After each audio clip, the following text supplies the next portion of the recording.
warahmatullahi wabarakatuh. Kembali lagi ke channel Sohrul Rahmah. Sebelumnya jangan lupa subscribe, like, komen, dan share ya.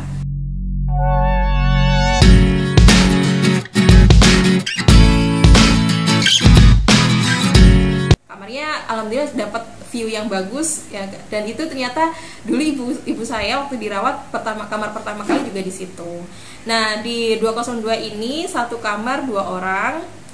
Pada waktu itu memang kondisi saya lemes banget ya, jadi lemes banget ketika dikasih injeksi apa yang diberikan kalau saya baca sih ya infus, terus sama ini vitamin C yang dosis tinggi, berapa mili ya, saya nggak terlalu memperhatikan, tapi vitamin itu diinjeksikan, terus saya bawaannya tuh udah langsung tidur aja gitu ya. Jadi selama di sana ketika dipindah kamar itu udah tidur aja gitu aktivitas saya.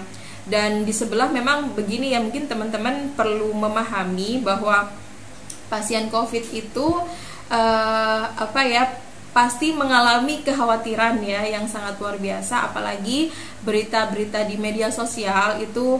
Saya sendiri juga di Facebook saya, di Instagram saya, WhatsApp grup saya itu tidak jarang berita pasien COVID yang meninggal dunia. Jadi itu kayak membuat down juga sih. Dan teman saya, roommate saya waktu di kamar 202 itu juga sempat, mungkin dengan kepercayaannya dia berdoa sangat kencang sekali, dan saya memahami, memaklumi dalam arti dia juga pengen release stres. Akhirnya saya sendiri mencoba untuk merenung ya, dengan posisi dia yang sangat keras itu suaranya.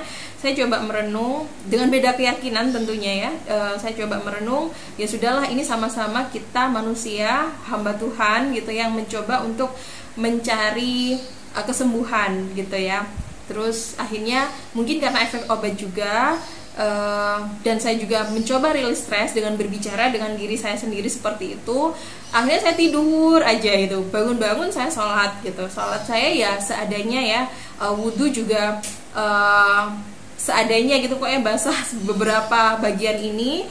Kan saya tuh juga punya rasa trauma dengan infus ya, karena saya sempat dirawat di salah satu rumah sakit, dan ketika malam hari saya ke kamar mandi, infus saya lepas dan darahnya bercucuran. Jadi kayak saya tuh merasa masih trauma sih sebenarnya kalau dipasang infus itu. Dan lagi tangan saya ini katanya dianggap tidak pernah bekerja ya. Memang sih kerjaan saya kan depan laptop, jadi kayak pembuluh vena saya itu susah dicari, tapi alhamdulillahnya waktu di Siloam itu mudah, jadi saya tidak terlalu kesakitan.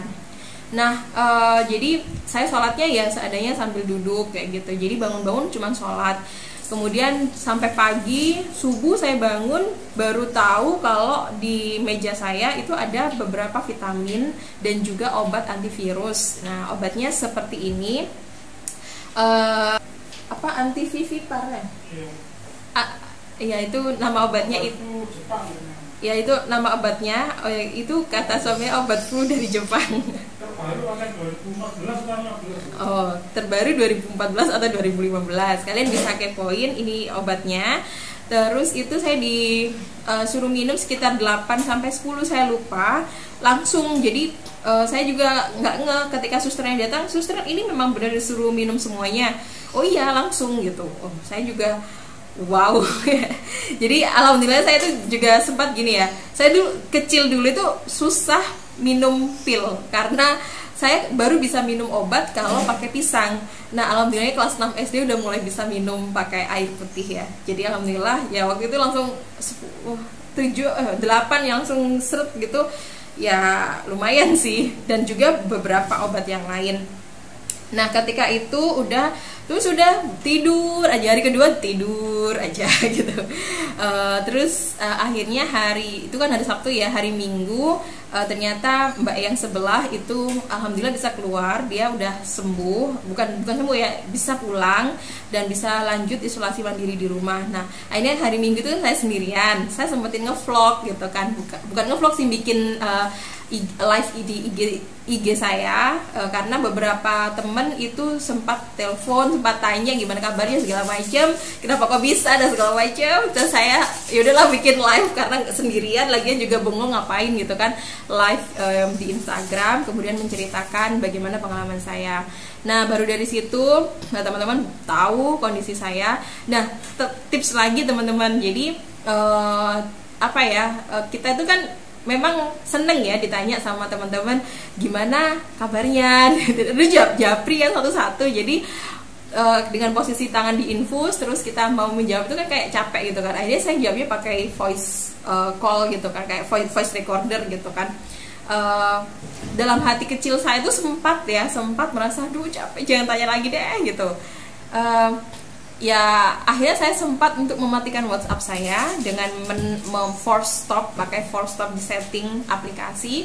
Jadi kita masih bisa online dengan yang lain asalkan kita nggak membuka WhatsApp. Itu informasi itu kayak hold, jadi mereka akan centang satu aja gitu di WhatsApp kita. Itu sempat saya lakukan karena saya merasa sangat ini ya, maksudnya pertanyaan yang baik itu menjadi hal negatif buat saya di kondisi waktu itu. Jadi akhirnya saya sempat mematikan WhatsApp. Kemudian setelah itu juga hari Minggu malam saya dipindah kamar, dapat di ruang pojok ya, di pojok sendiri. Dan yang sebelumnya saya kelihatan view yang bagus, melihat matahari. Terus akhirnya saya dapat tempat yang tidak bisa melihat luar, bisa tapi di jendela yang di kamar mandi itu bisa melihat aktivitas. Itu pun tower atas aja, jadi tahu pagi, siang atau malam. Nah, di 202 itu sebenarnya seneng banget sih saya, karena waktu itu sempat hari Minggu kan suami saya suka sepeda pancal gitu kan, goes. Nah, dia lihat di seberang sana itu lihat sebelah sana gitu kan, di BRI itu depannya BRI itu bisa melihat dia. Tapi Mas bisa lihat aku nggak, Mas? Hah? Nggak bisa. Jadi suami saya nggak bisa lihat saya karena memang riben ya kacanya, dan saya di lantai 2. Tapi lumayan saya bisa melihat suami saya. Nah, tapi ketika udah dipindah ya nggak bisa gitu kan. Kemudian akhirnya apa yang saya lakukan selama beraktivitas di ruang itu sendirian, saya sampai hari ke-9 bed rest aja. Memang bawaannya tuh kayak lemes banget. Dan ini salah satu yang saya lakukan setelah saya dipindah kamar sendirian, benar-benar sendirian, pojok gitu kan. Saya mulai berpikir gitu. Saya kan memang orangnya nggak bisa diem ya. Di rumah WFH pun saya bikin video seperti ini, bikin materi segala macam, ada aja yang saya lakukan. Tapi waktu itu tiba-tiba saya terpenjara sendirian, pakai infus, jadi nggak bisa leluasa bergerak, udah nggak bisa mandi kan, karena saya benar-benar trauma dengan infus. Meskipun kata suster itu sebenarnya bisa gitu, akhirnya saya ya udah pakai waslap aja atau pakai tisu basah. Nah, apa yang saya lakukan, saya coba WhatsApp teman saya, gimana ya enaknya ngapain ya. Beberapa teman itu memberikan nasihat-nasihat positif ya terkait dengan mungkin ya tilawah atau itu hal-hal yang saya lakukan juga. Meskipun ketika di situ tuh saya lebih banyak mendengar ya murotal, karena kalau dibuat berbicara itu agak ngos-ngosan, jadi kayak orang berlari gitu loh. Jadi saya akhirnya tidak tilawah tapi lebih pada murotal, mendengarkan.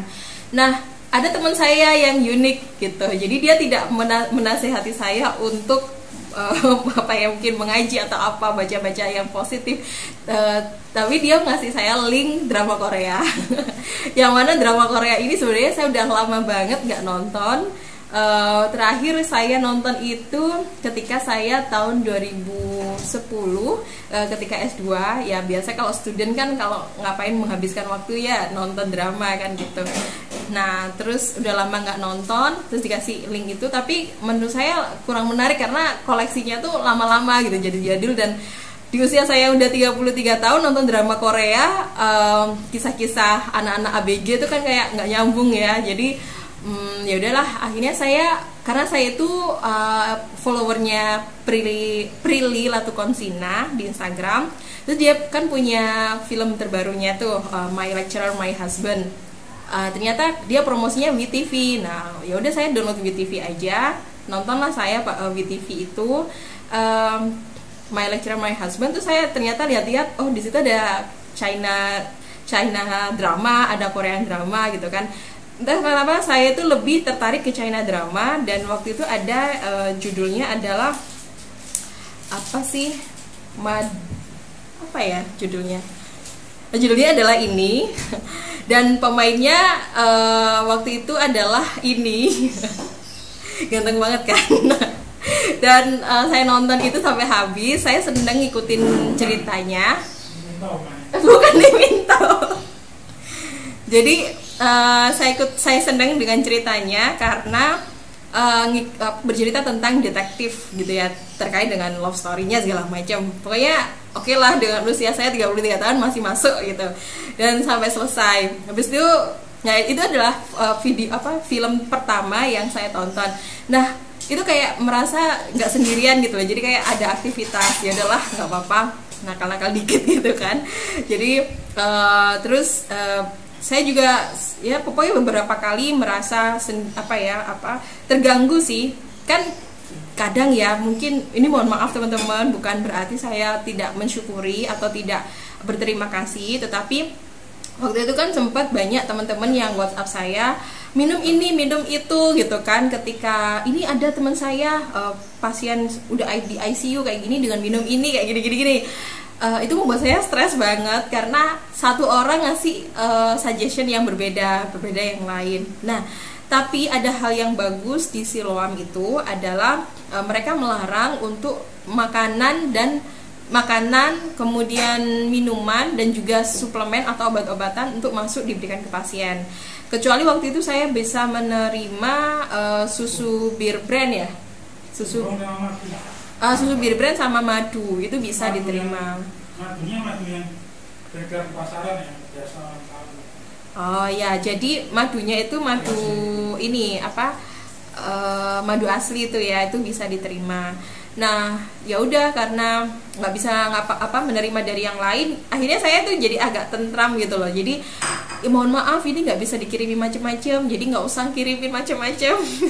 Saya akhirnya disitulah saya mulai pasrah gitu dengan apa yang diberikan dokter itu adalah yang terbaik. Jadi saya sudah kayak nyerah gitu. Jadi buat teman-teman yang yang lagi dirawat di rumah sakit, memang hal yang tantangan terbesarnya adalah bagaimana kita berdamai dengan diri kita sendiri. Saya tahu teman-teman pastinya ketika aktivitas hari-hari itu pasti sangat bersemangat, kemudian sibuk sekali, dan sangat mungkin hal yang tidak lazim untuk berrebahan gitu ya. Tapi kita harus menjalani itu, karena kalau kita sayang dengan keluarga kita, caranya tidak ada jalan lain kecuali kita harus sembuh gitu. Nah, kemudian ya itu yang saya lakukan. Jadi saya sempat berbicara pada diri saya sendiri, kamu harus berdamai dengan dirimu sendiri. Apa yang kita lakukan adalah ya udahlah, toh kita juga nggak bisa ngapa-ngapain kan. Yang bisa saya lakukan waktu itu adalah nonton drama. Nah, terus akhirnya lanjut di drama Korea.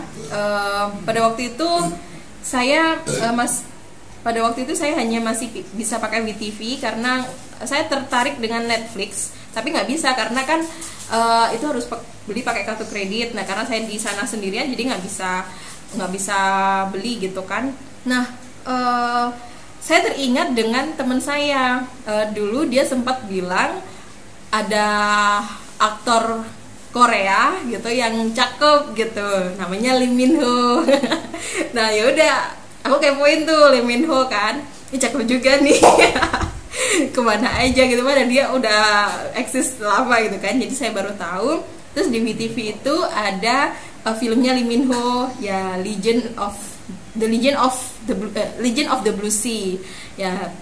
Kemudian saya ngikutin film itu, lucu banget kan, dia kayak drama romantis fantasi gitu. Jadi lucu dan gak bikin stres gitu, jadi nontonnya itu enjoy. Nah, itu yang saya lakukan untuk membunuh waktu saya selama 9 hari 10 hari di rumah sakit Siloam. Baru hari ke-9 saya karena ini udah bengkak ya tangan kiri saya yang diinfus, sekarang udah 9 hari, terus dipindah ke tangan kanan. Nah, tangan kanan ini alhamdulillah tidak ada drama juga. Pada waktu nyari pembuluh venanya susternya langsung dapet gitu loh. Terus ya sudah dipindah tangan kanan, dan tangan kanan ini saya udah mulai familiar bagaimana kalau kita ke kamar mandi dengan infus itu tipsnya diputar kayak gitu kan, sehingga darah itu tidak sampai keluar ke selangnya gitu. Jadi karena saya tuh beser banget ya, sering ke kamar mandi. Jadi olahraga saya di kamar itu pagi biasanya saya suka jalan-jalan, tetap jalan ini pakai bawa infus, dan sekaligus saya setiap ke kamar mandi itu adalah olahraga saya. Jadi saya anggap itu adalah olahraga. Dan minum tetap saya jaga 2 liter sehari, karena semua logistik kan dikasih sama susternya, makanannya enak-enak. Jadi kalau kalian perhatikan makanannya kayak gini nih. Di situ ada TV sih, tapi saya nggak pernah nonton. Saya masih pakai WTV itu. Terus Legend of the Blue Sea. Terus habis itu ada The Boys Over Flower ya, Lee Min Ho juga. Tapi itu jadul banget, tapi lucu sih ngakak saya. Jadi oke lah gitu. Terus nyari yang nggak mikir gitu loh. Jadi kalau kalian suka video apa terserah sih. Pokoknya kalau saya waktu itu terdamparnya di China drama sama Korean drama. Udah hari ke-10, kemudian hari ke-9 itu saya sempat mandi ya. Saya mandi dengan dan alhamdulillah kalau tangan kanan itu kan infus lebih kuat gitu loh, kayak lebih bisa beraktivitas yang lain, jadi saya bisa ganti. Itu kayak rasanya kayak sebuah hal yang saya bahagia banget gitu.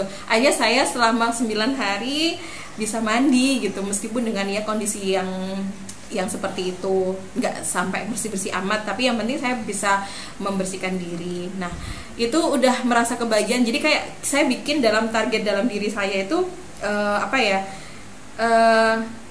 hal yang kecil, yang sederhana yang membuat saya bahagia. Salah satunya adalah membersihkan diri. Ya sudah. Terus ada pada waktu suatu ketika saya itu kan udah pokoknya saya coba menjauhkan diri lah, maksudnya tidak memikirkan hal-hal yang di luar. Tapi waktu itu ada mahasiswa saya yang harus sidang skripsi, ya udahlah saya sidang skripsi, dan dengan dia seperti itu saya kasih nasihat lah intinya. Terus pada waktu makan siang, karena saya udah nggak berpikir mungkin saya ini useless atau saya yaudahlah pokoknya saya menarik diri dari dunia luar. Terus pada waktu saya udah tidak berpikir macam-macam, lagi menikmatin drama Korea juga waktu itu, masih Legend of the Blue Sea itu, tiba-tiba mahasiswi saya itu ngirim video, terharu banget. Nah, ini tiba-tiba ketika saya makan siang itu saya langsung kayak nangis sesenggukan gitu loh. Jadi Masya Allah, maksudnya kayak ternyata mahasiswa saya tuh ternyata orang-orang di luar sana itu sangat care banget sama saya itu kan. Jadi itu yang membuat saya semangat lagi bahwa saya harus sembuh ya. Jadi kalian harus semangat, tidak ada jalan lain gitu ya, harus semangat, terus bertawakal kepada Allah, dan doa dari keluarga, doa dari sahabat itu luar biasa perannya ya. Jadi Masya Allah, memang suami saya, keluarga saya, ibu saya, kemudian bapak mertua, ibu mertua, adik-adik saya, semuanya mendoakan. Itu menjadi energi loh, penyelamat buat kita. Dan saya pun waktu itu udah pasrah, pokoknya pun udah pasrah lah. Dan istighfar sebanyak-banyaknya sih, memang itu waktu untuk diri kita, untuk berintrospeksi diri juga. Nah, kemudian alhamdulillah saya bisa pulang di OTW sama Abang Grab. Hari ke-10 ya Mas? Di hari yang ke-10, dan alhamdulillah saya bisa pulang meskipun posisi saya masih positif ya waktu itu, dan tapi pneumonia saya udah mulai bagus, tinggal dikit lagi lah gitu. Ketika saya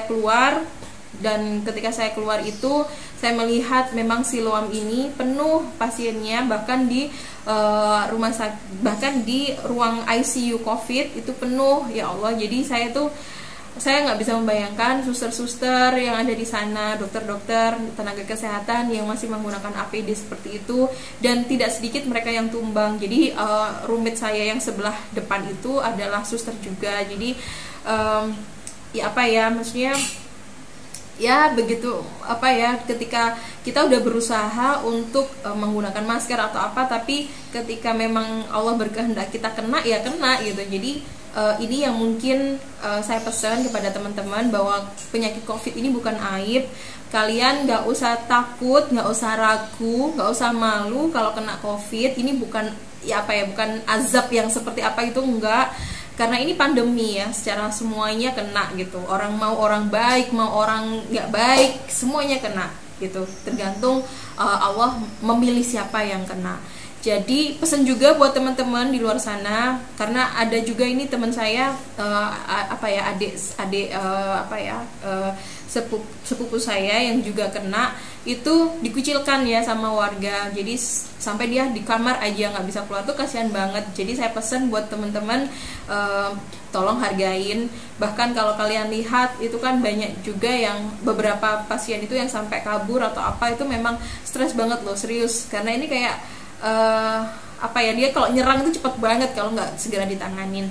Jadi dan menyerang psikologi juga. Dari hasil kajian itu membuat kita semakin down, dan saya memang ngerasain histeris gitu ya, waktu itu sempat marah-marah atau apa gitu. Jadi memang pegangannya adalah maksudnya kita harus berpikir harus menenangkan diri. Jadi saya sempat meditasi sebentar gitu, jadi kayak tarik nafas terus diem. Ya udah, saya memang sakit gitu, terus ngapain, so what gitu kan. Ya tidak ada cara lain selain kita berdamai dengan diri kita sendiri ya. Kalau enggak berontak terus gitu. Jadi teman-teman harus bisa mencari titik di mana kalian bisa menerima pokoknya pasrahkan. Kalau di luar sana PR kalian, tabungan kalian, pasrahkan gitu lah ya. Kita harus fokus pada diri kita sendiri dulu. Jangan lupa subscribe, like, comment, dan juga share jika dinilai video ini bermanfaat. Assalamualaikum warahmatullahi wabarakatuh.